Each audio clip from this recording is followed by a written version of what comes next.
everyone, welcome back to Sunset Chat. The Sunset Chat will be just an opening segment for a tutorial. So this tutorial I'm gonna make is how to make a Japanese tone color in Lightroom.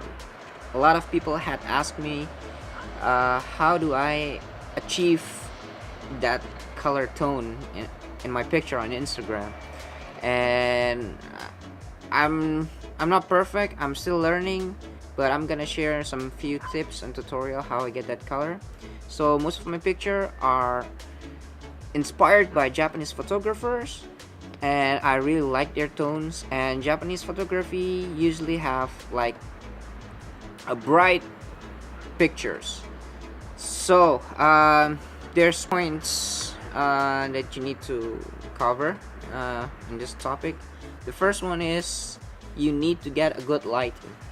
So what I meant is that I share a couple of tips already on my Instagram. So if you don't know my Instagram, just go to the link, check out the highlights that I made with the title sharing. And to get a good light, that's a must.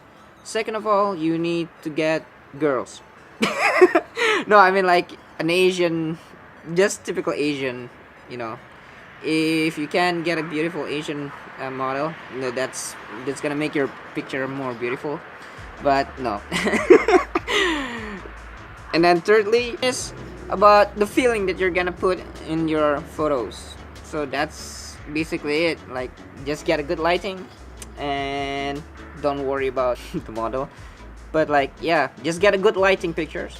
And thirdly, you need to just follow the tutorial along. So let's start with the tutorial now. I have these two pictures, and from the level of the picture, yeah, they're pretty good. They're fine. And then there's this blow up highlight. It's okay, and I'm gonna tell you the advantage of this blown up picture. Okay, so let's start with the first picture. First of all, I always like to, put to correct my pictures, like just to get the basic things of how my picture is gonna look like. And yeah, I think that's fine. Yep, I think that's that. Okay, so when I told you about the good lighting, it's like just like that. There's a play of contrast of light and shadow, and I'm usually like, just gonna start from the top to the bottom.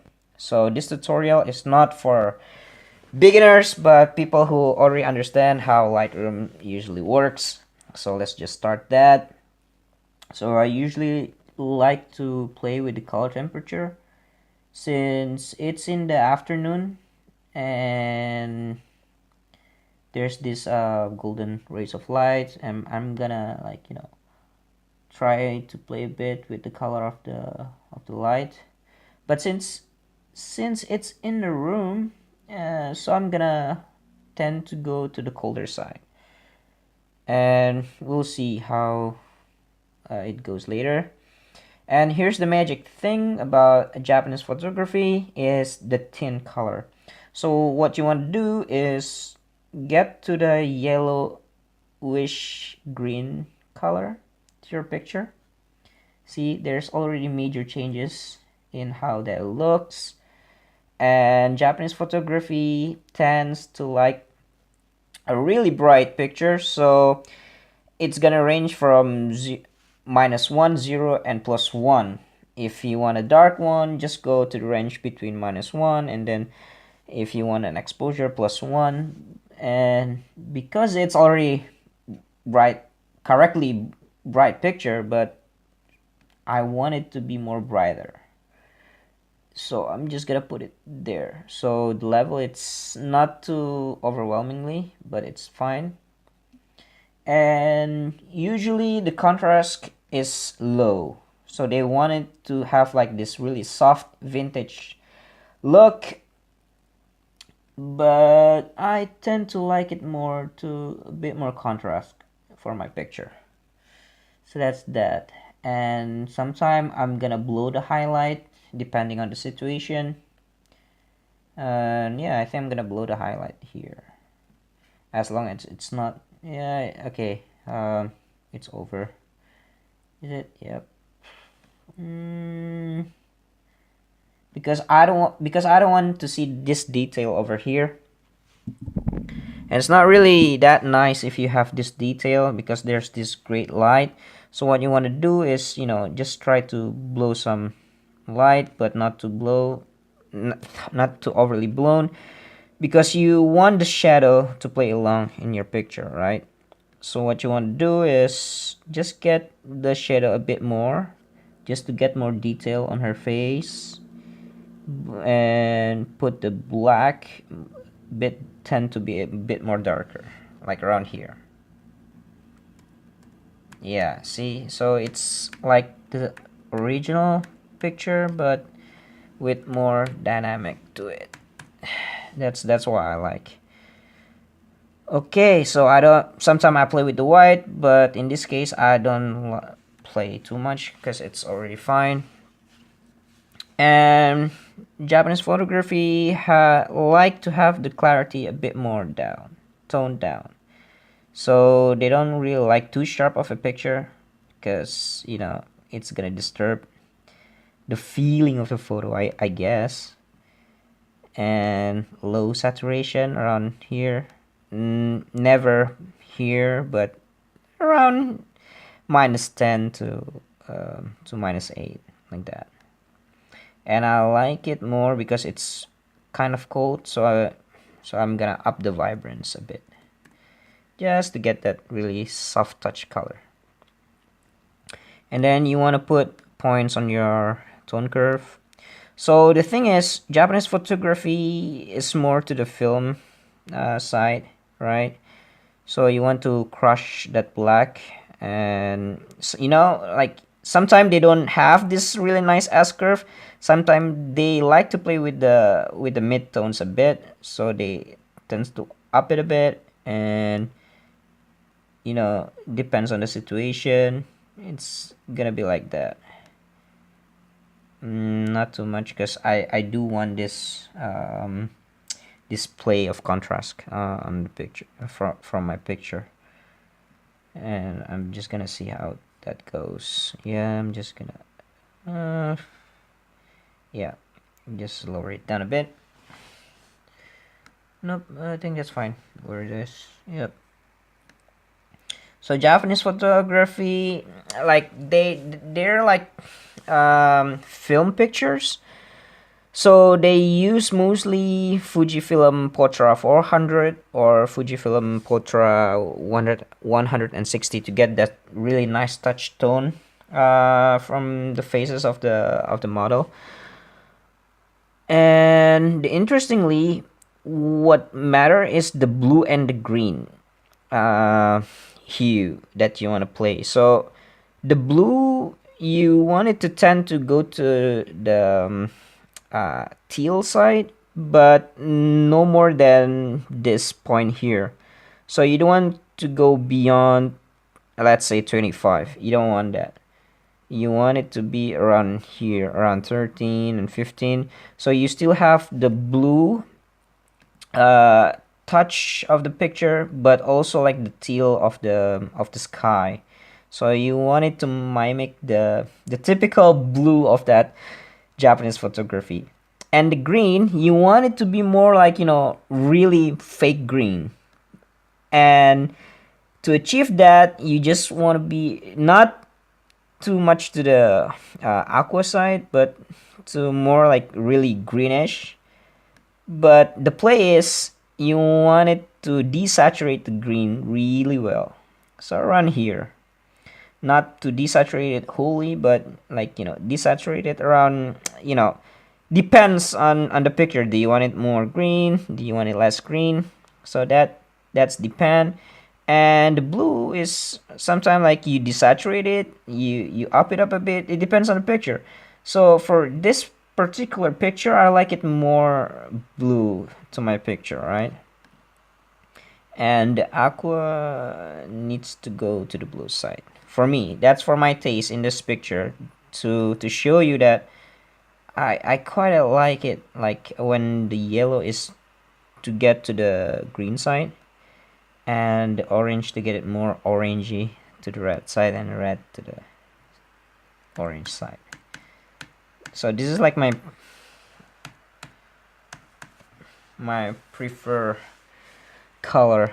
And because the color here, it's not bright lit, and I want to bright her face more for the orange, because or I guess orange is the color of the skin for most Asian, I guess. So you want it like really bright, right? So you have that, and I don't know, I like to up the blue. So mostly, like, if you take like a really bright picture, you don't want it to be very, like, you don't want too much detail on in your background, like from the light source. You want it blown up. That's the ideal part of Japanese photography, I guess. And split toning is the major point that you want to do, because split toning plays like screen tone. So it depends on the picture that that you want to achieve. So over here, I want the shadow, because it's blue, like the highlight is blue, I want the shadow to be more yellow reddish. So I'm just gonna check how it's gonna play along to the picture, right? So I guess around here to the yellow side, yellow bluish side, it really shows the color of the lights that's coming out from the light source right around here. So that's what I got. Sometimes I add highlight to the picture just to make it like really soft on there, and I might go more to the nope, yeah, I like it balanced, right? Yeah, so around here, that's fine. Yeah. So the major point is in the split toning of your picture. And as I told you before, you don't need the sharp thing, and you want to enable profile correction, so because you don't want a vignette coming to your picture, right? So I'm gonna fix this because I have Canon FD. Yep. So there you go. So let's see what changed. Right, so you see it's more bright, but then the middle here, it's a bit too dark, so we're gonna fix that later on. And depending on the pictures, sometimes you want to add grain just to get that grittier side, like you see this here. It's more gritty, but but these days I like it more clean. I like to achieve like a cleaner look. And yeah, sometimes I play with the blue primary to see how it goes. Yep, yeah, I like this. I like this so much. Let's see if nope, just stay where she is. And red primary, I think saturation goes. Yeah, I think that's fine. Yeah, I think that's fine. Right, so you wanna, I think, like to up the contrast more a bit, I guess. Nope. Yeah, +7 is fine. And then you want to play. You want to brighten the model here, just to get that. And some dark, because because I realized that it's not about just to brighten your model, it's important, but shadow plays a huge part in picture as well. So you wanna add some shadow to here. So I like to darken here a bit, just to accentuate the shadow in my picture. Let's see. Yep. Yeah, there it goes. Yep. So it's not all about bright picture, but also applying the shadow to, because I guess shadow matters. And increase the contrast here. Yep. Yes. Yep. So you get that done, and yeah, I think that's fine. And then what you want to do for the second picture is want it to have the same tone, right? So basically you want it to have a really same tone. So what you want to do is just, highlight it and then synchronize it with your previous picture, and voila, you have it. But wait, something's wrong because it's too blue, and here it's perfect for me. So what you want to do is actually pretty easy. You just need to change the temperature a bit, and yeah, you can get that. And because she's too low in contrast, I like to increase the contrast a bit more to make it very nice. And as I told you before, there's in the previous picture, there's, if you can see, there's some detail here for the sky, but because it's already blown out, like Japanese photography like to blow it more, so you don't quite really need that. And I like to decrease the shadow a bit, just to just to increase the situation in the picture and increase it more. Yeah. Yeah. See, you get it. You already got it, and all you need is just to darken the hair more. You wanted to show that she has like a really healthy hair. So yeah, I guess that's that. And if you want it more advanced, we can go to the RGB level here, but that's for another time. And yeah, so far that's pretty much easy. You can get it, and yeah, I guess that's all. And if you like this tutorial, just give it a thumbs up, and don't forget to like, comment, and subscribe. And comment if you want more in detail, like if you want a warm tone Japanese photography, or different types of another style that learn from. Yeah, just share, because I'm still in my learning process, and I'm always like searching for a really great learning experience in my photography. And we're all here to learn, so you know don't forget it. I guess. All right, so I guess that's that, and I'll see you in the next tutorial. Bye bye.